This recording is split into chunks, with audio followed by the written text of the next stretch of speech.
नमस्कार साथियों आज की इस वीडियो में हम एसएससी एमटीएस एग्जाम को देखते हुए प्रीवियस ईयर्स में आए हुए प्रश्नों का रिवीजन करेंगे। साथियों, जब तक एग्जाम आपका नहीं हो रहा है, जब तक आपका शिफ्ट नहीं आता है, तब तक आप विशेष तौर पे प्रीवियस ईयर्स में जो क्वेश्चंस आए हुए हैं ना, उन पे ज़्यादा ध्यान दीजिए, क्योंकि इन क्वेश्चनों के आधार पर ही नए क्वेश्चन क्रिएट होते हैं। ठीक है, मैक्सिमम क्वेश्चन आपको प्रीवियस ईयर से मिल जाएंगे। ठीक, तो एक आसान टॉपिक होता है प्रीवियस ईयर, पका पकाया होता है, ज़्यादा मेहनत नहीं करनी पड़ती है। नए में आपको खोजना पड़ेगा, दिमाग लगाना पड़ेगा, लेकिन प्रीवियस ईयर के जो क्वेश्चन हैं अगर उनको आप एक बार देख लेते हैं तो आपकी चीज़ें पक्की हो जाती हैं। चलिए ज़्यादा समय न लेते हुए हम प्रश्नों का सिलसिला शुरू करते हैं। बात करते हैं पहले क्वेश्चन की, समुद्री नियमित धारा को क्या कहते हैं। ठीक है, देखिए समुद्री नियमित धारा को महासागरीय धारा कहा जाता है। ठीक है, समुद्र के पानी की निरंतर गति जो होती है उसको महासागरीय धारा कहते हैं। यह समुद्र के विशाल जलराशि की गत्यात्मक अवस्था है। ठीक है, ये जो धाराएं होती हैं, मतलब ये धाराएं समुद्र में बहने वाली नदी की तरह होती हैं। जैसे नदियां बह रही, एक साथ कई नदियां जैसे अगर बहती हों तो ये धाराएं उसी प्रकार की होती हैं। इनमें एक निश्चित दिशा में जल निरंतर बहता रहता है। इसमें कहीं गर्म जल तो कहीं जल ठंडा बहता है। अब बात आती है कि ठंडा और गर्म जल किस कारण से होता है। तो ये तापमान का अंतर, जो तापक्रम में अंतर होता है ना, और जो घनत्व होता है, ये दो फैक्टर डिपेंड करते हैं। मतलब इन धाराओं के बहने के कारण जो गर्म और ठंडी धाराएं बहती हैं, ठीक है ना, ये ढाल की वजह से नहीं होता है, बल्कि तापक्रम का अंतर और घनत्व के अंतर की वजह से ऐसा होता है। ठीक है, अब आपको बता दें कि कहाँ पे धाराएं गर्म होती हैं, कहाँ पे ठंडी होती हैं। देखिए, भूमध्य रेखा के पास गर्म महासागरीय धाराएं बनती हैं। ठीक है, और ये ध्रुवों की ओर चलती हैं। ठीक, ठंडी धाराएं ध्रुव या उच्च अक्षांशों से उष्णकटिबंधीय या निम्न अक्षांशों की तरफ चलती हैं। ये कुछ महत्वपूर्ण फैक्ट हैं जो आपको बता रहा हूं मैं, इसको आपको ध्यान में रखना है। अगला प्रश्न है कि अहमदिया इस्लाम की स्थापना किसने की। तो इसका जो राइट आंसर है वो है मिर्जा गुलाम अहमद ने। 1889 में इस्लाम के भीतर के पुनरुद्धार आंदोलन के रूप में अहमदिया मुस्लिम समुदाय की स्थापना की। ठीक है, अगला प्रश्न है कि योशंग उत्सव कितने दिन मनाया जाता है। तो योशंग उत्सव जो है ये मणिपुर में मनाया जाता है, 5 दिन तक मनाया जाता है। ये त्योहार बसंत ऋतु में मनाया जाता है। ये भी प्रश्न अक्सर से पूछा जाता है कि योशंग महोत्सव किस ऋतु में मनाया जाता है, तो ध्यान रखिए बसंत ऋतु में। ठीक है, बसंत ऋतु कब आता है तो आपको जानते ही होंगे, फरवरी मार्च का जो महीना होता है उसको मणिपुर की भाषा में लमदा महीना कहा जाता है। ठीक है, पूर्णिमा के दिन से ओशंग उत्सव शुरू होता है। ठीक है, ये जो मेइती लोग होते हैं मणिपुर के ना, उनकी ये स्वदेशी परंपरा है। एक महत्वपूर्ण बात यहाँ पर ध्यान रखने की ये है कि इस त्योहार से संबंधित एक नृत्य है जिसको बोलते हैं थबल चोंगबा। ठीक है, इस त्योहार से संबंधित एक नृत्य है जिसका नाम है थबल चोंगबा। ठीक है, अगला प्रश्न है कि झिझिया नृत्य का संबंध किस राज्य से है। झिझिया जो है ये बिहार का एक सांस्कृतिक नृत्य है। ठीक है, अब यहाँ पे महत्वपूर्ण बात या महत्वपूर्ण क्वेश्चन जो बनता है वो ये बनता है कि नृत्य होता कब है। तो ये दशहरा का उत्सव सितंबर अक्टूबर महीना चल रहा भैया ना, इस समय जो है ये उत्सव यहाँ मनाया जाता है। देवी दुर्गा से इसका संबंध है और 10 दिन लगातार शाम के समय नृत्य किया जाता है, लड़कियां करती हैं। ठीक है, सर पे मटका रख करके, मटकी रख करके उसके अंदर दीपक जला करके नृत्य किया जाता है। ठीक है, झिझिया जिसको झिझरी भी कहा जाता है, भारत और नेपाल के मिथिला क्षेत्र में उत्पन्न होने वाला एक सांस्कृतिक लोक नृत्य है। मेरे जो भाई बिहार से हैं जो वीडियो को देख रहे हैं, अगर कुछ गलत बोल रहा हूं मैं तो कमेंट करके जरूर से बताइएगा कि हकीकत क्या है झिझिया नृत्य के बारे में। ठीक है, अगला प्रश्न देखते हैं, इनहेरिटेंस ऑफ लॉस नामक पुस्तक किसने लिखी है। पुस्तकों के ऊपर क्वेश्चन देखिए निश्चित तौर पे आता है, निश्चित तौर पे आता है। अब सारी पुस्तकों का नाम एक वीडियो में लेना संभव नहीं है, कई वीडियो में अब तक आपको दे चुका हूँ, हर वीडियो में कुछ न कुछ किताबों के बारे में आपको बता रहा हूँ। ठीक है, तो इस वीडियो में मैंने इनहेरिटेंस ऑफ लॉस नामक पुस्तक ली है, कई बार पूछा जा चुका है। इसका संबंध है किरण देसाई से है, किरण देसाई इसकी लेखिका है जो कि एक भारतीय लेखिका है। ठीक है, और इनका दूसरा उपन्यास है।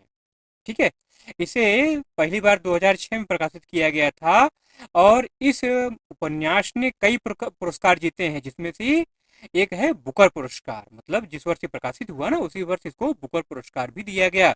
2007 में national book critics circle fiction award दिया गया इसको, और 2006 में वोडाफोन क्रॉसवर्ड बुक अवार्ड भी दिया गया। ठीक है, अगला प्रश्न है कि गुरु घासीदास राष्ट्रीय उद्यान किस राज्य में स्थित है? इसका राइट आंसर है छत्तीसगढ़। नेक्स्ट क्वेश्चन है कि अनुच्छेद 63 का संबंध किससे है? तो भारत का उपराष्ट्रपति। जी हाँ, अनुच्छेद 63 कहता है कि भारत का एक उपराष्ट्रपति होगा। उपराष्ट्रपति कौन होता है? राज्यसभा का पदेन सभापति होता है, पदेन सभापति भी होता है। ठीक है, जब कोई विधेयक राज्यसभा में पेश किया जाता है तो उपराष्ट्रपति यह तय करता है कि यह विधेयक है या नहीं है। ठीक है, अगला प्रश्न है कि विश्व जनसंख्या दिवस कब मनाया जाता है? विश्व जनसंख्या दिवस 11 जुलाई को मनाया जाता है। महत्वपूर्ण बात ये जानना आपको है कि 2024 में जो विश्व जनसंख्या दिवस मनाया गया, इसकी थीम क्या था? इसका थीम था किसी को पीछे न छोड़ें, सभी की गिनती करें। अगला प्रश्न है कि 2011 की जनगणना के अनुसार दिबांग घाटी जिला की आबादी सबसे कम घनी है। ये जिला किस राज्य में है? ये जिला है अरुणाचल प्रदेश में। ठीक है, 2011 की जनगणना के मुताबिक दिबांग घाटी जिला अरुणाचल प्रदेश में है। यह भारत का सबसे कम आबादी वाला जिला है। जनसंख्या मालूम कितना यहाँ का है? 1 व्यक्ति प्रति वर्ग किलोमीटर। अगला प्रश्न है कि राज्यसभा के सदस्यों का कार्यकाल कितने वर्षों का होता है? तो राज्यसभा के सदस्यों का कार्यकाल होता है भैया मेरे 6 वर्ष। ठीक है, हाँ, 6 साल का कार्यकाल होता है।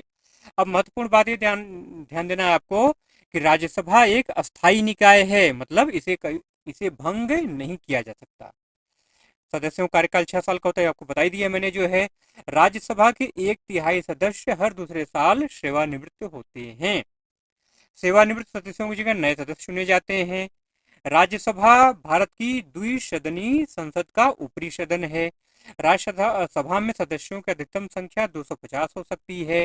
राज्यसभा में 238 सदस्य राज्यों और केंद्रशासित प्रदेशों का प्रतिनिधित्व करते हैं।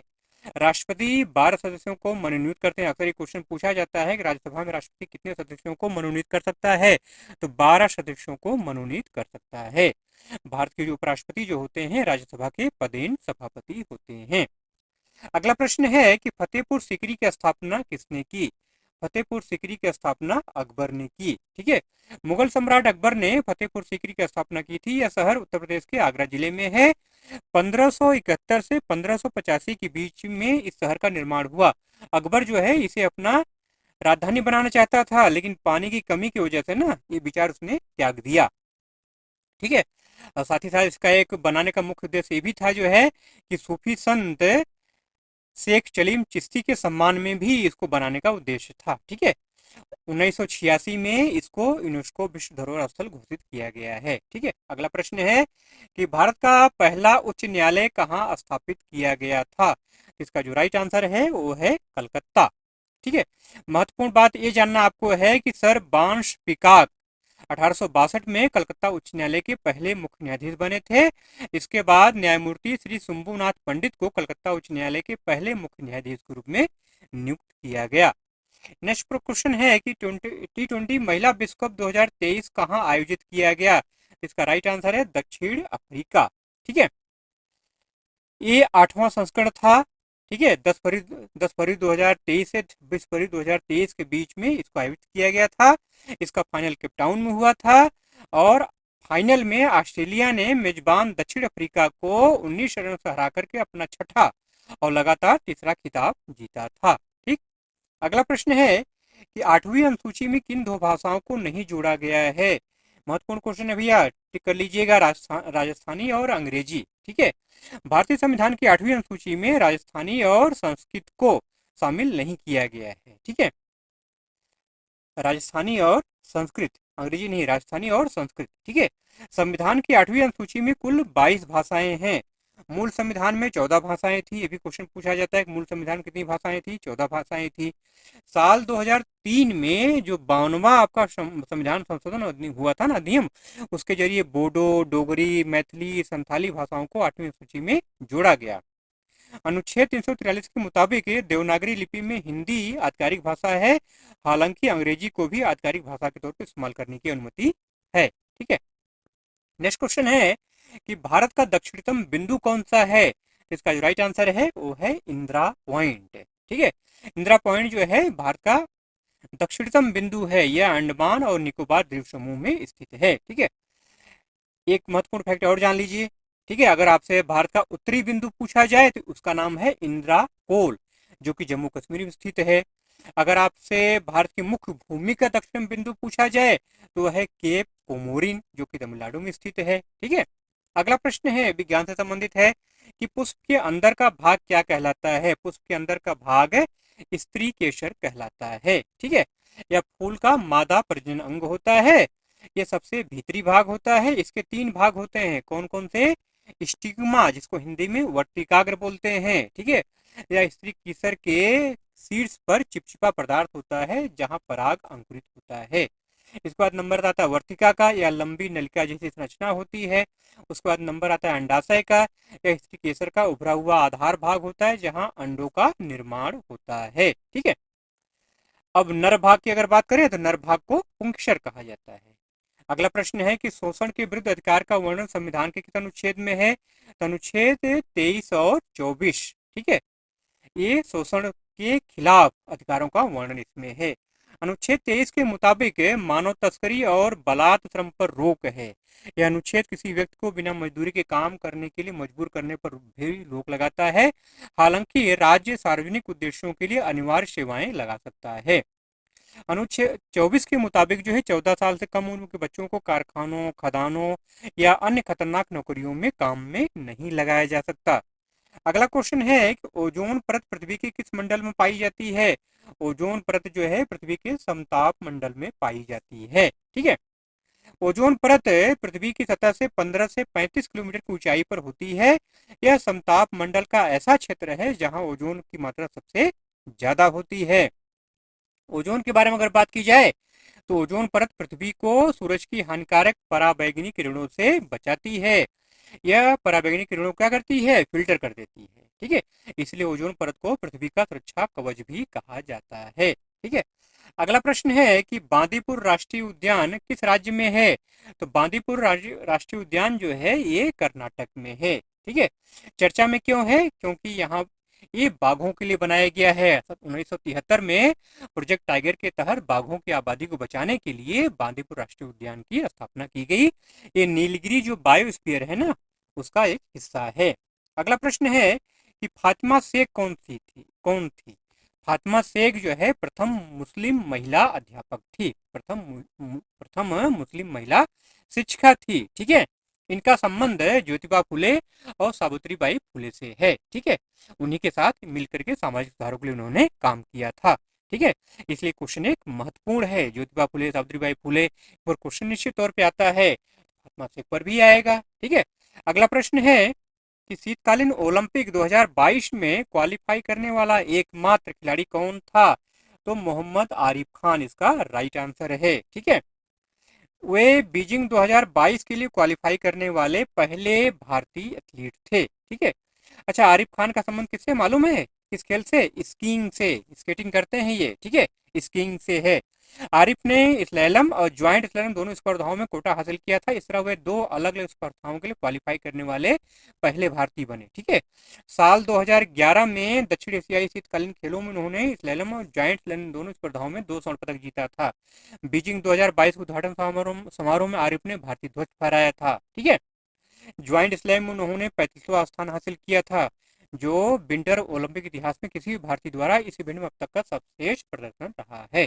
ठीक है। तो ये मोहम्मद आरिफ खान के बारे में महत्वपूर्ण बातें हो गई। अगला प्रश्न है कि कौन सा अनुच्छेद सुप्रीम कोर्ट से संबंधित है? अनुच्छेद 124। ठीक है।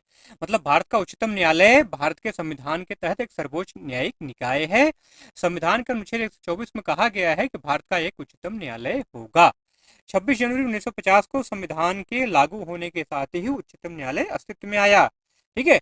भारतीय संविधान के भाग 5 में अनुच्छेद 124 से लेकर के 147 तक इस न्यायालय के गठन, शक्तियों और न्याय प्रक्रिया का उल्लेख है। वर्तमान समय की अगर बात करें तो वर्तमान समय में सुप्रीम कोर्ट के जो सीजीआई है, मतलब मुख्य न्यायाधीश हैं, वो कौन है? D Y. Chandrachud, doctor Dhananjay Y Chandrachud. अगला प्रश्न है, चलिए अब यहाँ पे एक होमवर्क आपको दे देते हैं। ठीक है। ये आपको कमेंट करके बताना है। होमवर्क है कि नवंबर 2022 में न्यूजीलैंड क्रिकेट श्रृंखला के दौरान भारतीय कप्तान कौन था। इस क्वेश्चन का आंसर आपको कमेंट करना है।